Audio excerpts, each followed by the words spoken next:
Hi, everyone, and welcome to Stories from the Field, a virtual science talk brought to you through a special partnership between ScienceWorks Hands-On Museum and Klamath Bird Observatory. I'm your host, Leah Ruby. I do the programs at ScienceWorks. Our moderators tonight are two Klamath Bird Observatory board members, Barry Frimkiss and Lisa Michaelbrink. Thank you. ScienceWorks and KBO are both local nonprofits dedicated to high quality science education and conservation right here in the Rogue Valley. You can learn more about these organizations on our websites, and links to each will be in the chat. Before we get started, audience, please remember to mute your mics. There will be time for questions at the end. But we encourage you to write questions into the chat, and that's that we have the moderators watching out for those. Tonight offers a glimpse into what research scientists encountered during field work. You will be hearing from not one, but 4 ornithologists. Collectively, these scientists have studied birds all over the world and in many different habitats. The importance of field study really cannot be understated. The deep understanding about animals and ecosystems that scientists learn in the field is not only advancement for science, but it's often a major driver for conservation policy decisions. So with that, I would like to briefly introduce our fantastic panelists. Claire Stike, wave to us, Claire. Hi, there she is. She's a research biologist currently leading the long-term bird banding project at KBO, and she is actually in Alaska right now. Stephanie Laredo. Hi, Stephanie. Stephanie Laredo is a field technician for KBO. She sits on the executive council for the Pacific Seabird Group as well. Kate Halstead. Hi, Kate. Is a KBO research biologist and sits on the board of the Rogue Valley Audubon Society. Stuart James, where are you, Stuart? Hi, Stuart.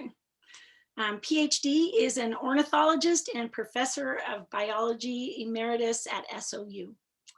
It's a really exciting group with a lot of combined field experience. You can read more about the work they do and the long list of different birds that they have studied on KBO's website.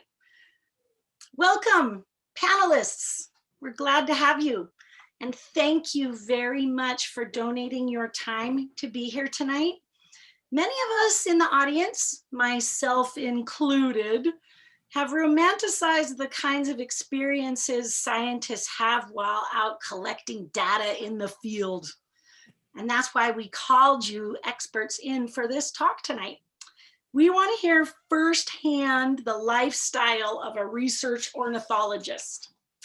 Can you tell us, get in your mind, what was the most surprising or funny or exciting or unusual thing that has happened to you out in the field at being an ornithologist? I am going to call on, let's see, Kate.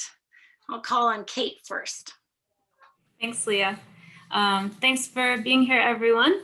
I would say in general, probably my most unique experience being a field biologist was about a year that I spent at a place called Corkscrew Swamp Sanctuary. It's an Audubon sanctuary in Naples, Florida, which is part of the greater Everglades ecosystem.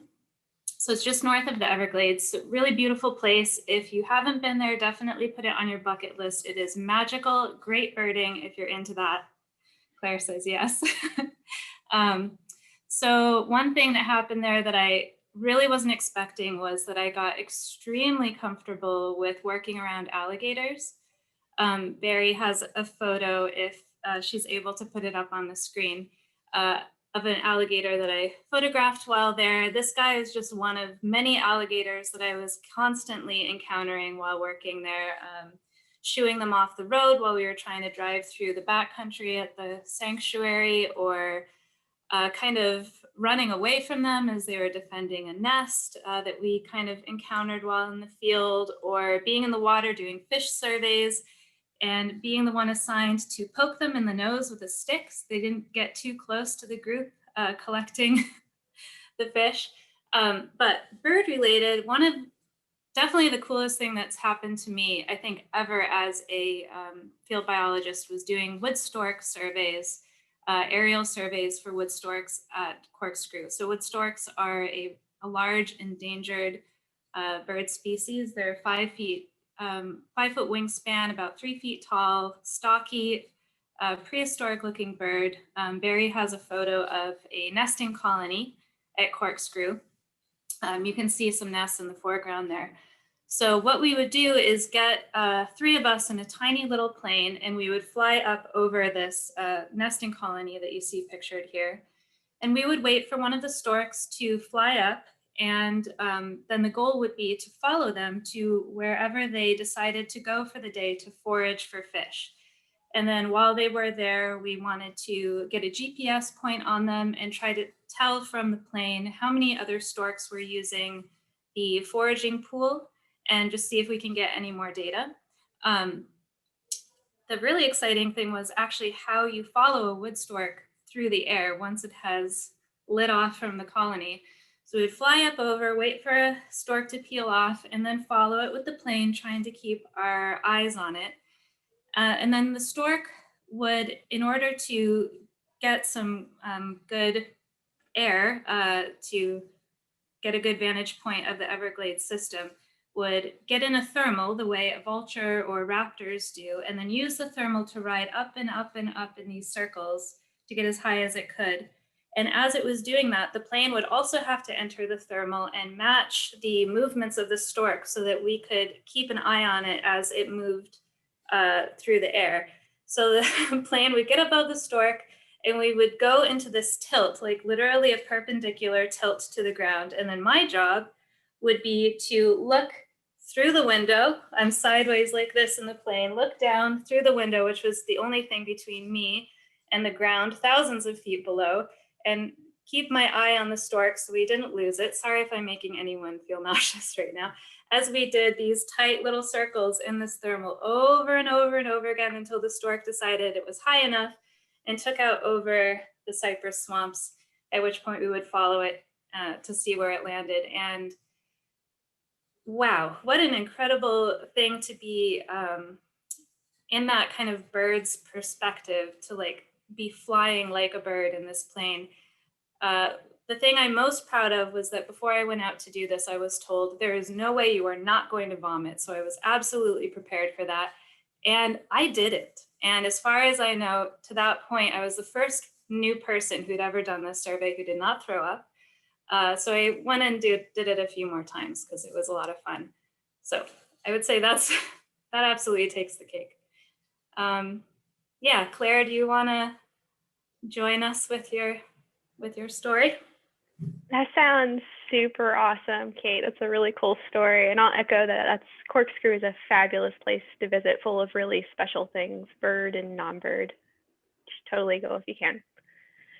So I guess one of the things that I've really loved about doing bird work is the fact that you can do it anywhere. So, I mean, in some ways science can feel really intangible, that you often think of this, so I'm going away into the field, going somewhere really remote, but you can do it in your own backyard. Anyone can.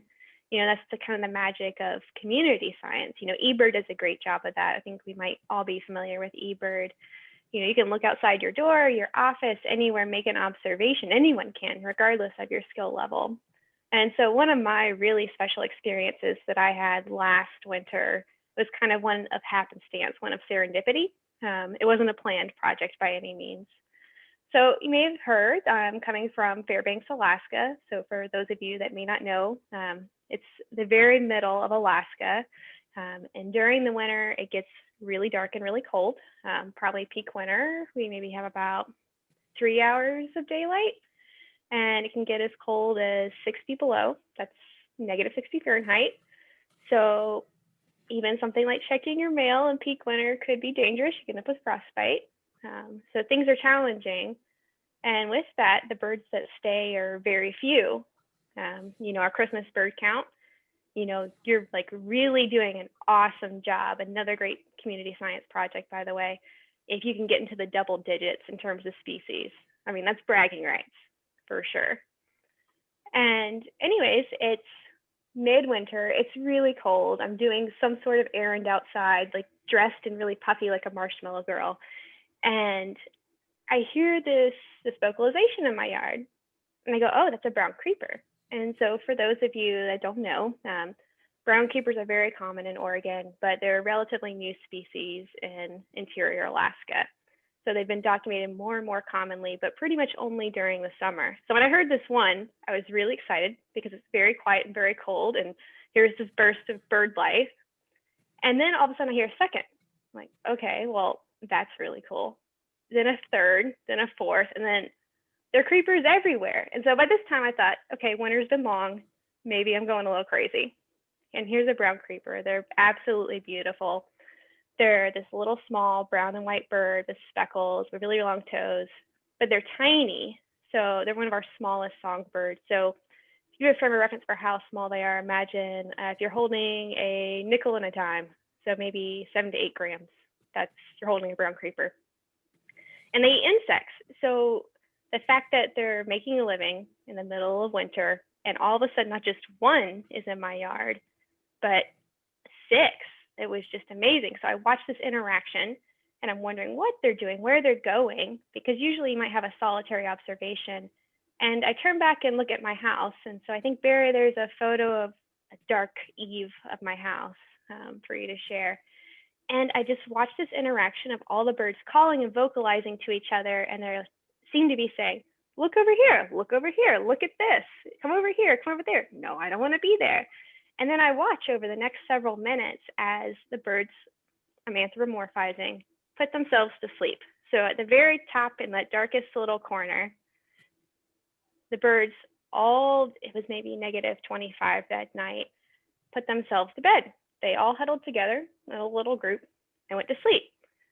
So I'm completely flabbergasted. This has made my winter. I'm really excited. So then I go and talk to some people, look some things up. And I come to find out that this behavior isn't very well documented. There's not really any footage or very much description about it. It's known that they do it. And it's really not well documented, especially in Fairbanks, Alaska. And so pulling out all my tools, talking with a few people, we ended up installing a camera so that we could observe the birds without disrupting them to record some really special behavior. And we installed a temperature probe. So I think there's a little photo of the probe. It looks like a little brown box in the corner. It's a very unexciting photo.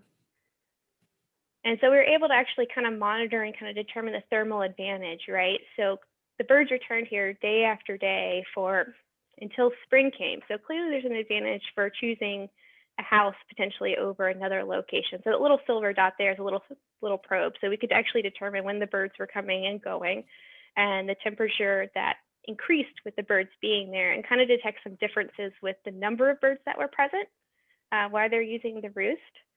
And one of the really cool, fun, surprising interactions that I had watching these birds coming and going is that you would see their behavior change with the temperature.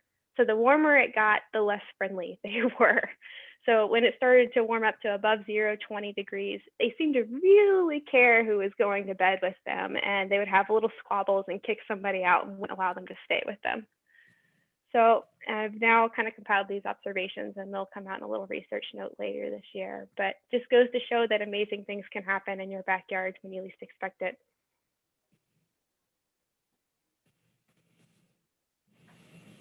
Hey, Stephanie, I'd love to hear a story from you.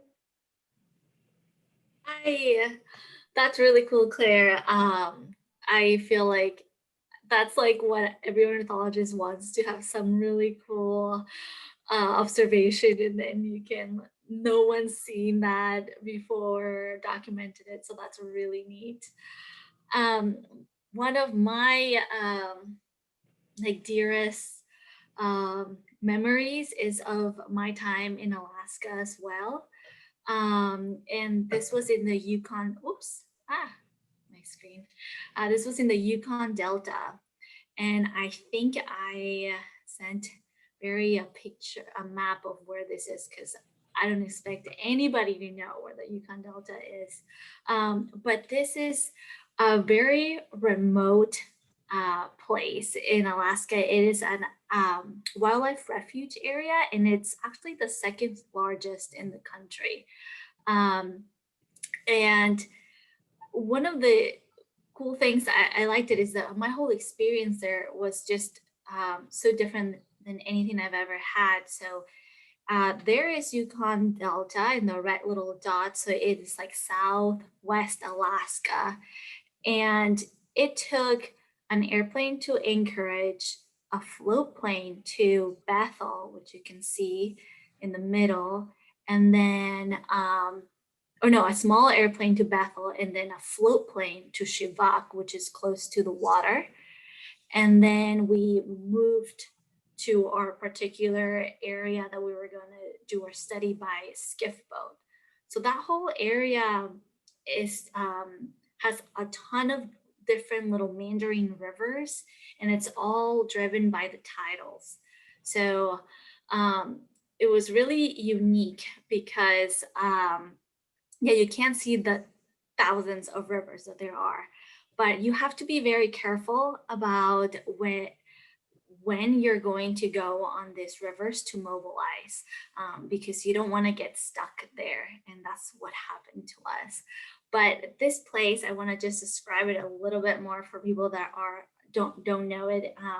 This is an area where millions of shorebirds and waterfowl will migrate to every year to breed. So it's a really special place. My work there involved looking for all waterfowl eggs, but in particular for spectacled eiders, which are a threatened species there. And I basically did like a huge Easter egg hunt is what I felt like. Every day out there, I was just looking for eggs in nests. And then once I found an egg, I would had to weigh it in a water it would tell you how far along that egg is to hatching. And that was very interesting because the waters are there's a lot of ponds, and waterfowl are nesting all around the pond. So these ponds are actually really filthy, and you don't want to stick your hands in there, but you have to if that's the closest water that you have, because you're also holding eggs that you don't want them to break. So you have to be really careful, and you're wearing waders the entire time that you're doing field work. It's all muddy. You have to be careful not to slip. And I remember this one day in particular that it was a very long day, and so I started off with just my regular day out there, and I happened to have to weigh some eggs. I believe they were just some geese eggs, nothing too exciting, but I was being really careful, and I didn't realize, and I fell in this mud flat, and I was like, oh no. And then as I fell, I managed to keep a hold of these eggs, but the mud was very slick, and I started sinking in the mud. And I was like, oh no. And this is my first time in Alaska, and I don't know much about it, but I'm like, is this quicksand? Why am I sinking in more and more? And the more I kept trying to get out, the more I buried myself in. So finally I have mud way in all up into my legs, and I decide to take my backpack off, throw it, and then I was carefully trying to roll the eggs over where I was into a high ground. And I was like, please don't break, please don't break. So I managed to do that, and then had to get myself out of this mud and just throw myself over, and I tweaked my leg doing this. And then I was finally out of it, and I was like, okay, great. I'm so glad I did this. The eggs are fine, thank God. And then I just had a limp for the rest of the field time. But so I go back to my campsite, and it's time to start packing all of our stuff. and go to the next site.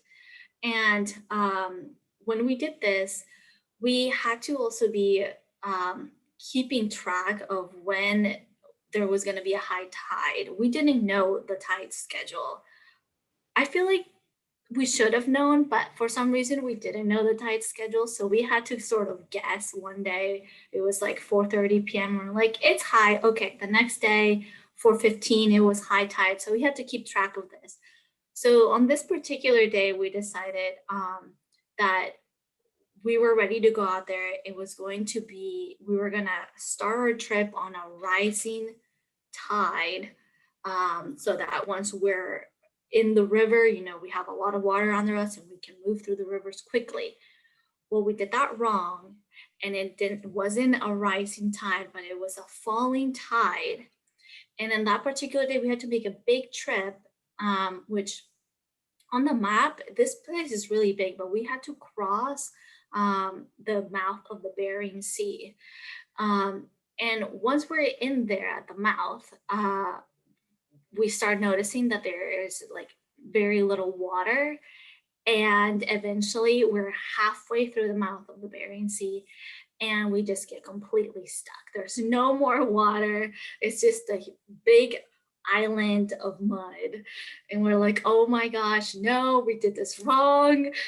Okay, like what do we do now? And I happened to be with two other people, another person that was new, and then our supervisor who had been doing that for a ton of years. But he was like having issues with the GPS. So he was also like, I'm not sure where we are. We may be at the mouth of the river, of the Bering Sea, but I don't know which direction we need to go. And I was like, I don't want to go into the ocean. Like, whatever we do, we have a skiff boat. This is like, what do we do? And so we had to wait until the next rising tide to move, which was like many hours, like 6 hours from the time that we were there. And during those 6 hours, it like rained, slid, there were high winds. I remember wearing 7 layers, and it was May, but it was still so cold. And you know, for the longest time, we're just in the skiff boat, like just trying to wait. I think at the very first, we sort of walked around, and I'll mention a little bit what we found. But we were in that skiff boat for hours just trying to keep warm, and we decided to tell each other stories. We're like, this is the only way that we're gonna pass the time. So we're like, everybody tell the most elaborate 10-minute story, and we'll just go around. So I happened to be with a really awesome like other crew people that were there with me, that we just try to make the most out of it. But before, when we were sitting there, we were like, we need to move. Like, we were tired of sitting down. So we started walking around, and out of nowhere, we found a beached whale. And I was like, what? This is not what I expected to find here. Like, I knew we were close to the ocean, but I could not see ocean anywhere. And also, I should mention, the tundra, it's really flat, so you can actually see miles and miles and miles away. I couldn't see anything. So it was insane that we found a beach whale. I had never found one before this time. It was huge, and I remember like it smelled so bad, but we were all like so intrigued by it. So we kept trying to like observe, and like we're like, do we like collect any kind of data? Like, they were like, document this. This is for documenting purposes. You know, we were just taking a lot of pictures next to this beach whale, which was just really neat. After that, we came back into our skiff boat, and the water started coming in. And now it was sort of like, once water starts coming in, it comes in really fast. So you have to like now get out and start pushing. We were wearing, at that time, yeah, we're still wearing our whole suit, but it was incredibly hard to move out of this island. So I remember just like being limpy already from earlier in the day, trying to move this thing. Eventually we made it out, and by luck we chose the right meandering river, and we were able to get to where we needed to go. But it was a full day of adventures, and I loved my time there. I want to say, like, there were just so many cool birds. I think I did send, there's a couple pictures of a Sandhill Crane that were one of my favorite sightings there. And I've seen Sandhill Cranes since then, but at the time, it was my first time seeing them. And they're like almost 5 feet tall. So when you first see them in an area where the vegetation is really low, they look like dinosaurs and they sound like them too. And then their nests are also huge and they have big ends. So I was like, this is a dinosaur. And I mean, birds are dinosaurs. So. But it was really cool sighting. Another one of my favorite sightings from there was dunlins, which are a small shorebird. And I had been studying shorebirds right before going to Alaska, and seeing a dunlin was really neat. We had a dunlin nest at one point next to our campsite. And I remember stalking it for like a whole week to try and find the nest until I did. And then there's a picture I took of myself. I don't have that to share, I'm sorry, but I'm like in tears that I found this like little dunlin eggs. Just a special moment. But yeah, that is my story about a place that I loved spending time in. Stuart, well, tell us about your surprising field experience. Yeah, I think I have a few more years of field experience than many of you, and so it's a really hard choice of what to relate. And I've spent time in the Chatham Islands, on preserve islands off towards Antarctica from New Zealand, dealing with 9 species of birds that have been down to less than 50 individuals and helping to recover them. I've watched a golden eagle grab a female incubating Swainson's hawk off the nest. And it was a cooperative hunt from a pair of eagles. I'd love to tell you about that too, but the one I've chosen is actually one of the first field experiences I had in the field. And I had learned a long time ago that I didn't handle classes during spring term very well at all in college. And so I got a professor to sponsor me doing some field work. And so I was doing a survey of all the raptors found in a 50 square mile area out in the John Day River country. And one day we had to climb into a raven nest, my research partner and myself. And I'm not a very good rock climber. I don't like heights a whole lot in the first place. And so we had to free climb up about 30 or 40 feet and then get around into a crack to get up to a raven nest to count the young and try to get some food samples, and that kind of thing. And my research partner was back up under an overhang. I was the first one to start down climbing. So I had gone out of the crack, was in the open, on the open face. And the next thing I know is a rock bounced off the cliff right next to my shoulder. And I'm going, I looked up to see if it was my research partner playing games with me. And it wasn't. He was just sitting there laughing at me. And I looked up to the top of the cliff. And there was Mama Raven. She had come in silent and was sitting at the top right above me. And she had a rock in her beak. And with a flick of the head, she flicked this rock over and another one nearly hit me. And I'm sitting here hanging on with my fingertips and not all that comfortable, up 30 feet off the ground, probably at that point. And I had this raven throwing rocks at me the whole time. And I do have one that I recovered at the base of the cliff. I don't know if you can see it. It may not be as big because I'm holding it out towards the camera, but I did retrieve this one. And it was the first recorded use of tools by a raven. And I thought it was rather unusual. It wasn't a tool used to do something. It was tool use taking up weapons against humankind. And yeah, it was actually resulted in my first publication long time ago.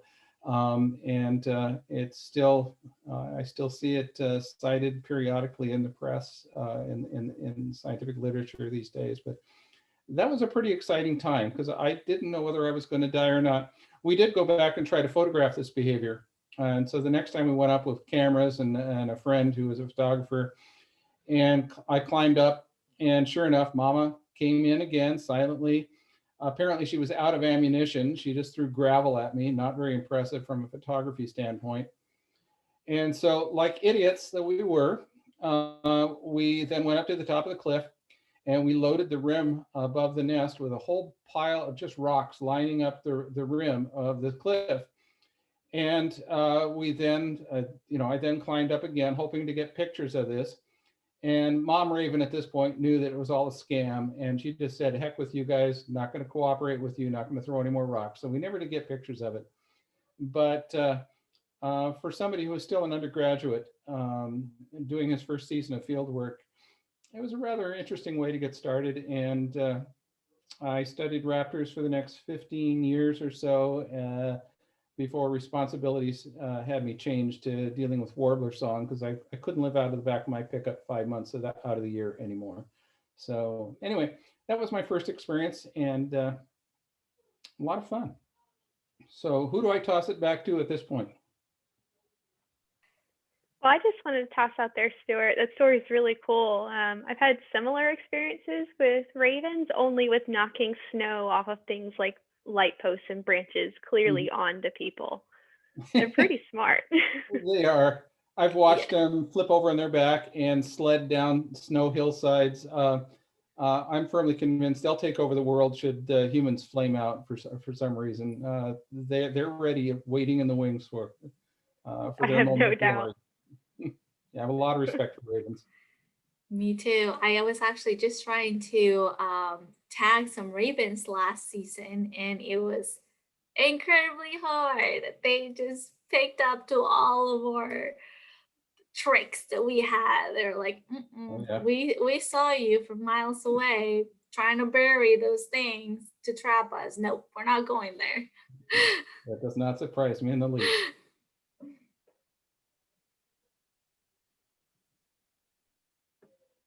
That kind of, to me, like just really speaks to like how, I think doing field work, any species, whether it's insects or plants or mammals or whatever, is probably wonderful. And I've had some great experiences working with plants and insects myself, but birds are just, they're really unique and special in the ways that you get to have these intimate experiences with them. They're so everywhere, which is I think one reason why we're all, like the four of us and so many people like us, so captivated by them as we get the opportunity, just out there growing up, being a person on this planet, to see birds and their behavior all the time. So you just get really intrigued by them. And then as a field biologist, studying birds, whether you're specifically going after a particular species that day or if it's an incidental thing like Claire described, you just get so many opportunities to have these really special, intimate experiences with birds in a way that I don't think is as common, probably with other species that aren't as just out there, unafraid of people the way a lot of our bird species are, which is just, it's incredibly fun, and you just don't know what you're going to get on a daily basis. And I think pretty much every single day I've spent in the field, maybe not something quite that spectacular has happened to me, but something that just makes me stop and really feel a deep connection to something a lot greater than myself. And you raise an interesting issue there. I am willing to bet that any bird person, as much as we're scientists, we're objective, we're stoic, we just go for explaining things and collecting lots of numbers and all that. It all starts with the aesthetic. And I've studied mammals too, but it's all indirect. It's traps you put out and you go check in the morning. You don't see them directly. I imagine if you studied squirrels or deer, it might be a little different, but it's the aesthetic. And it still is for me today. They're beautiful. I just enjoy being in the field. It's not work for me. And I have to add on top of that, one of the special things is they fly. I'm sorry, but you know, and if you're being honest about why we as a group love birds and love to study them and do the science, which has a lot of very important implications, it still goes back to the aesthetic. And you know, it's just the way it is. I'm sorry. I'm not sorry at all. Yeah. It's the way it is. Intrinsically, No birds arguments. are amazing. Yeah, they're Yeah. charismatic visually, auditorily, and they're totally relatable. You can go anywhere else in the world and see a bird you've never seen before. You don't know what it is, but you can recognize its behavior and imagine a bird in your home that's similar in terms of the type of niche it fills. And in that way, it makes people more relatable too. You can understand where they are. Yeah, I feel like I had an experience with tree voles. I worked on trying to find their nest for a season, and I never once saw one tree vole. So I think that is an experience that a lot of other people have with other species outside of birds. They're a lot more obscure or rare to see, or you know, they're onto you kind of thing, so they don't want to be seen. But birds are a lot more easy to get a look at. On the other hand, I'm working on a project right now with great gray owls, and I worked with 28 pairs. And during my time studying them, I saw one. So they could be a little elusive too. But Yeah, there are some elusive species. I spent a whole summer working with goshawks in Montana, and I was told when we started, like, do not expect you're going to see a goshawk this whole time. I think they were exaggerating slightly, but it was really hard to get an eye on one. And I mean, one of the only like small handful of times I saw one, it was actually trying to kill me, which was exciting. But yeah, there are some birds that are a little bit more elusive. But then, even then, when you get an eye on one, it's an amazing experience. Mm-hmm. I will have to relate just a little more story here. I was probably 10 or 12 years old. I was still interested in birds at that point. And a friend of mine was leading an Audubon trip, and he says, come with me. He was the leader of the trip, and he took me down into the Ponderosa Pines. This is up on Green Ridge out of Bend. And something told me to turn around. And I turned around, and to this day, I will remember two blood red eyes of Mama Goshawk aiming for the back of my head. And as soon as she realized she was seen, she flared up and just read us the riot act for the next 15, 20 minutes. But that was a very formative experience for me with birds. But yes, goshawks do inspire a little, shall we say, respect, maybe a little bit more. So yeah, I'm honestly more scared of the goshawks than I am of alligators at this point. I can believe that. I don't know. Have you ever been hit by an accipiter at the nest? It feels like somebody taking a baseball bat, and this is when I had a leather shirt on and a hard hat and a leather rim on it, and it did literally feel like somebody taking a baseball bat and hitting you very, very firmly and going, this is just a little 2-pound bird. And yeah, it's something that I have a lot of respect for. Yeah, it's pretty amazing. I've definitely been hit by owls as well, been out calling for them, trying to get observed reproductive status, and you have no idea they're there unless they want you to know. They can be sitting right above your head, and sometimes the consequence might be that they're going to come say hello, and you might wonder who else is in the woods, and if you're lucky, you'll figure it out it's the owl and feel better, even though it hurts. But yeah, they're amazing. I mean, even a bird like a tree swallow, 20 grams, they come really close. They'll grab your hair. They sound really mean. I can't tell you how many interns I've had to say, it's okay. Everything's going to be fine. They are really small. They're beautiful. Don't worry. But I mean, they're good at defending their nests and instilling that sense of fear because they have something important to protect. Mm-hmm. Getting attacked by seabirds is something I've gotten very used to. Working with seabirds during their breeding time, you don't just have one, but you enter a colony and they're like, especially terns, are particularly protective of their nests and chicks, and they will just come at you. And you just learn to accept it.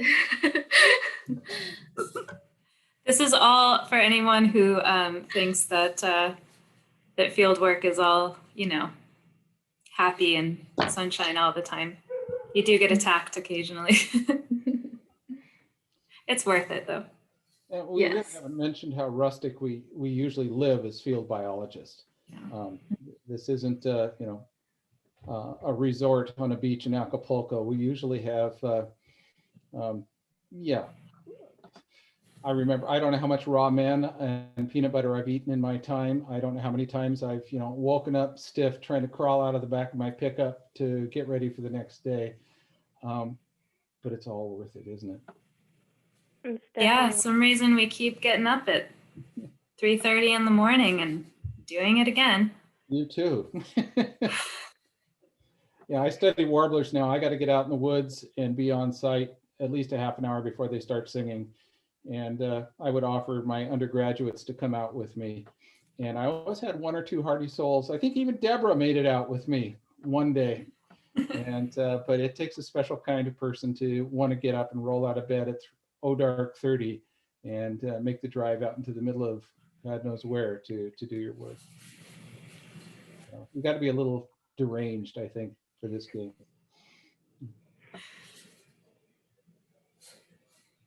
Well, I think you are so fun. I wish we could sit and listen to you all night. Well, we're gonna have to do this again for sure.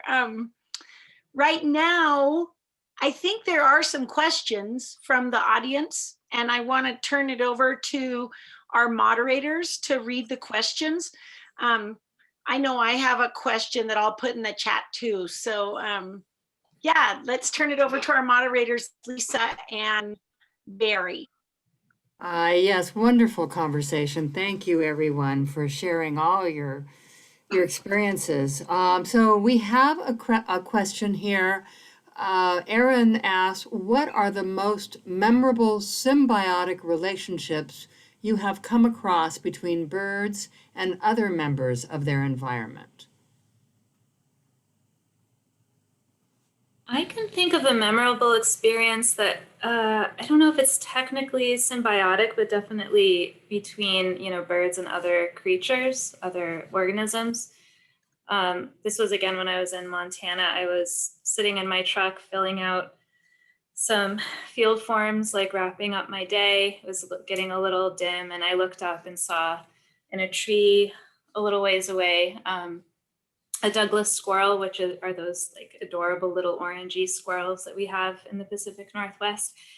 And he had something like big in his mouth and was just, and so I had my binoculars, of course. I wanted to see what he was eating, and I lifted up my binoculars and he was eating a junco, which was one of the most shocking, upsetting things I had ever seen in my life up until that point.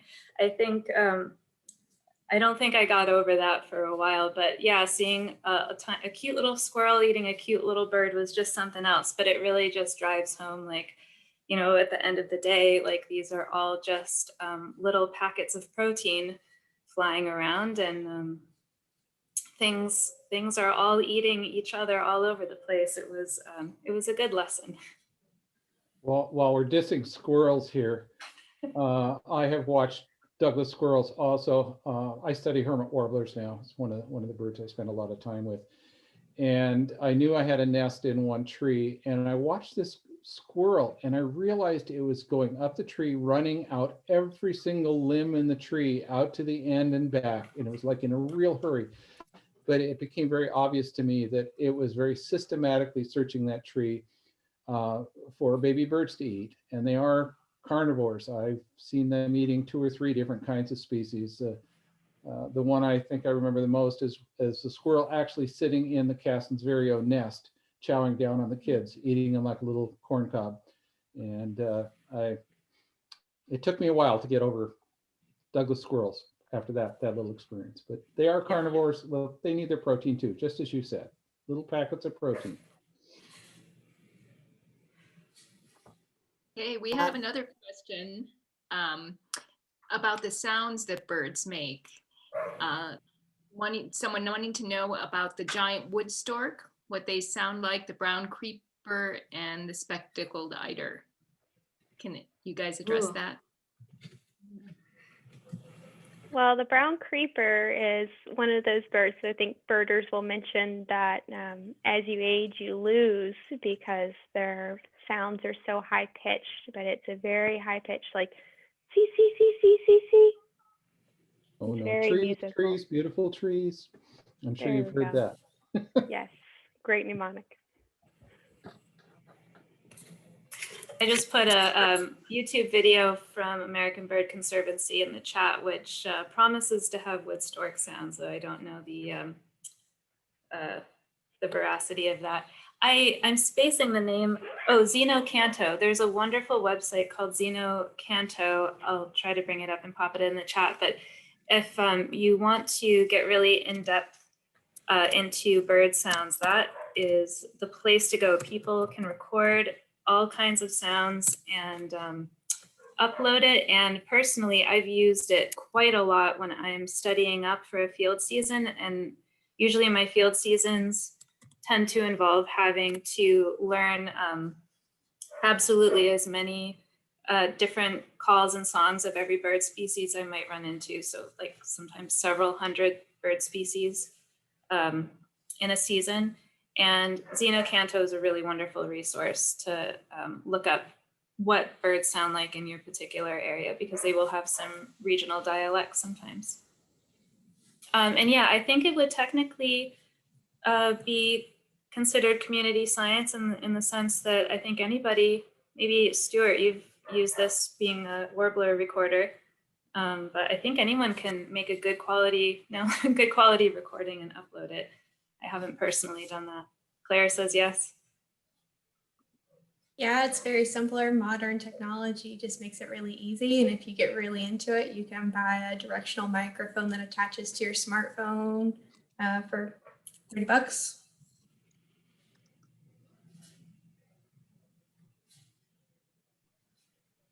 We have another question from John Alexander, who is the executive director of KBO, and he says, "Thank you all. What was a positive, interesting, and or surprising interaction you have had with other people in the field?"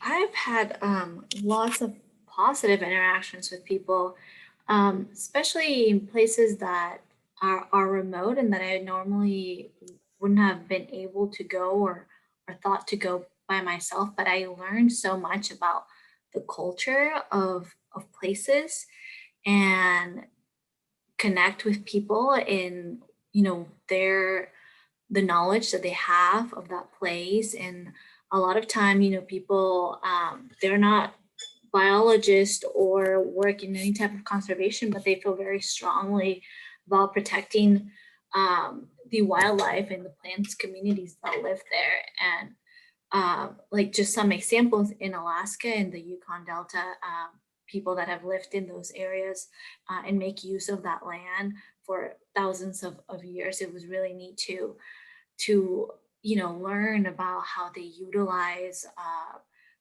all of the animals for their food and survival, and not going very far in Eastern Oregon. Just learning, I've never, before going in the season there, I had never spent a lot of time there.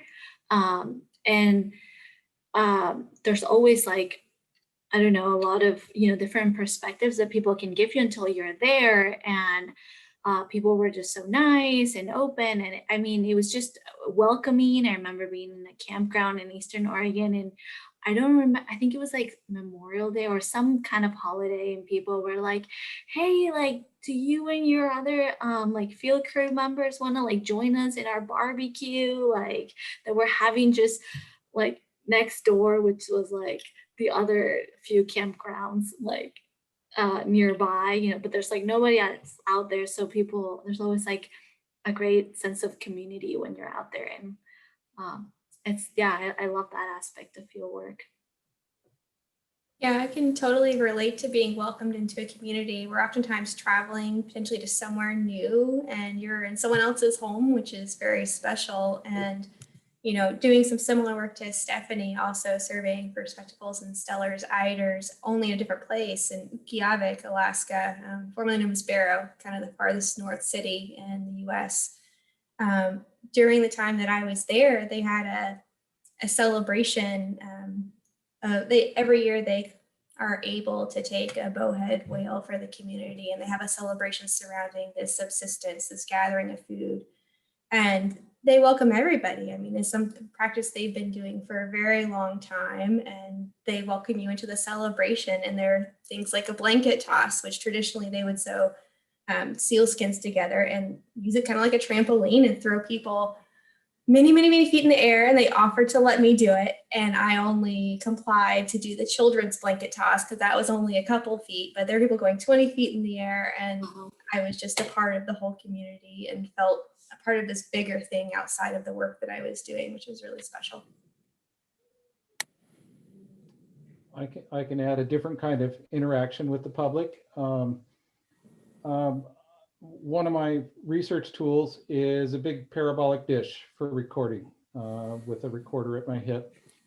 And in Southwestern Oregon, you get kind of interesting reaction from some of the people that happen down the roads and see you. Yes, I have been accused of working for the government. That's one.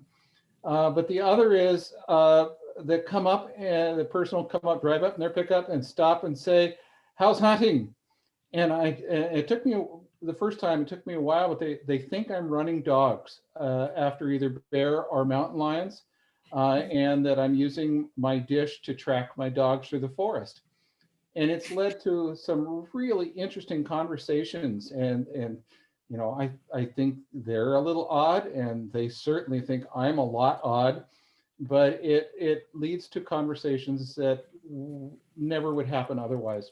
People with different interests, and I think we both part ways with maybe a little bit different perspective of how different people view our natural resources. So anyway, it's a lot of fun.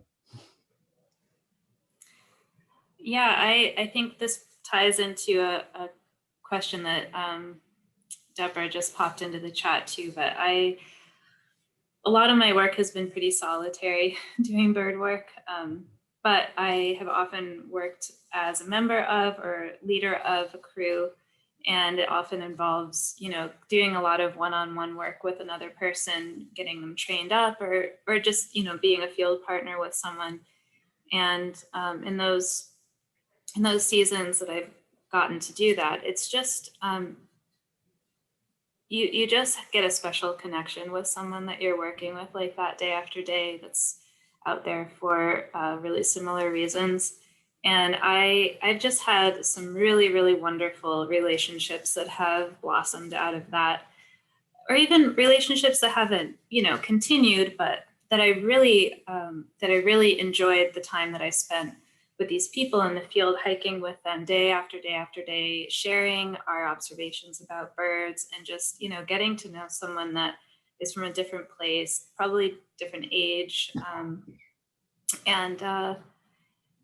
yeah, just sharing this common thing that we both love, and that's very special. And I would say that in general, it's wonderful when you have a good relationship with your crew out in the field, because man, if you don't, it's a long season. I've experienced that too. And that does happen. And that's like, just like bad weather. It's just one of those things that you've got to expect when you're doing field work. Occasionally you'll run into, but I think more often than not, I've just had really wonderful experiences with crew members. Okay, I think we might have time for, there's one last question here about how can you tell what birds are making what sounds when you're out in the field? Anybody want to tackle that? We have just a couple minutes, folks. Boy. It's a lot. It's a lot. A little bit. A lot of times you don't. A lot of times I record, I come back, I have a program that puts it up on the screen. They're called spectrograms. It reads like sheet music. And you go, whoa, so that's what was going on. So you often don't. But then again, my wife accuses me that I am turning into a warbler, and I speak warbler maybe better than people sometimes. So I'll leave it at that. Anybody else? That's a distinct risk of being a passerine biologist for sure. I mean, for me, it's all about like, you're out in the field, you hear something interesting, you chase it down. You hear something interesting, you chase it down over and over and over again. That is really the best way to learn. There's a lot of resources online, and back in when I started listening to CDs all day long of bird songs was the way that I kind of learned it. But yeah, I think nothing replaces just being out there trying to make those observations with your own eyes and your own ears. It's what I call dirt time. It's the only way you really learn it.